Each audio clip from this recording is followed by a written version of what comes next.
你听说过干扰流项羽吗？狼队青青在红狼大战里就拿出了这一手最新科研。这一局青青的项羽虽然只放出了2个大招，但却连续提醒了队友58次大招已就绪。大招已经好了，大招已经好了，大招已经，大招已经，大招已经，大招已经，大招已经，大招已经，大招已经好。那么青青这一局的项羽，除了干扰到队友以外，局内表现到底有多关键呢？欢迎来到爱青 TV， 我是解说员班叔。一切要从11分钟一波团战说起，因为前期双方都打得比较谨慎，并没有爆发冲突。此时青青已经提醒了队友37次大招已就绪，眼看团战一直打不起来，婉婉决定从 A 技红区绕后，因为老虎经济高，看到中医杨戬后直接一套爆发将其单杀。与此同时，青青仗着自己有被动，故意上去吃长生西施的控制，然后看准时机一闪开团，结果正好被一诺闪现躲避，眼看自己一技能顶空了。此时青青刚准备撤退，结果渲染关羽绕后打出了青青被动。青青见状立马兵甲冻住关羽，再虚晃一枪，转身一个大招砍向一诺，成功逼出了盾山闪现，然后立马一技能撞墙从容离开。注意，这是青青本局第1个大招，也是倒数第2个大招。这波青青虽然没摸到人，但逼出了对面2个闪现也是赚的。而且 A 技少人，狼队可以先开暴君，再拿主宰准备压高。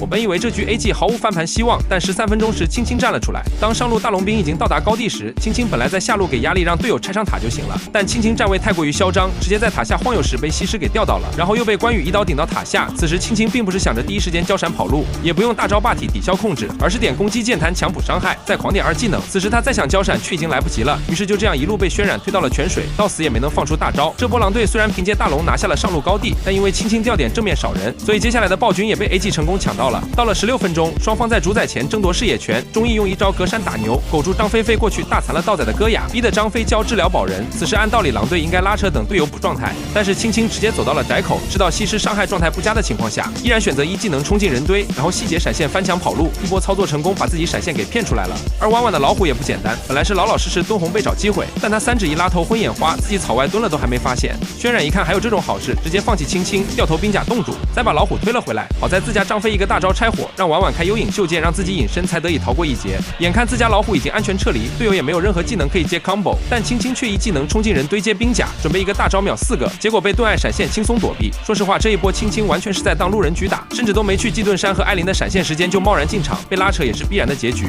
好在自家张飞也是仁义，看到青青被集火，直接2技能跳进人堆帮忙拆火，结果发现自己也走不掉了。这波因为青青关键开团，狼队掉点2人，那这个主宰依旧只能拱手让给 A 技了。接下来 A 技拿到主宰反推狼队高地，此时青青才想起来自己喊了一整局的大招已就绪，却一直没能用大招留住人，于是他决定不再干扰队友了，让自己心无杂念的专注于开团。所以就算敌方关羽绕后顶到自家戈雅，老虎被西施一技能吊主吃到集火，青青也并未打算替他们拆火，因为青青明白，只要让他找到机会，一技能顶到4个，就可以让队友彻底明白项羽大招的含金量到底有多高。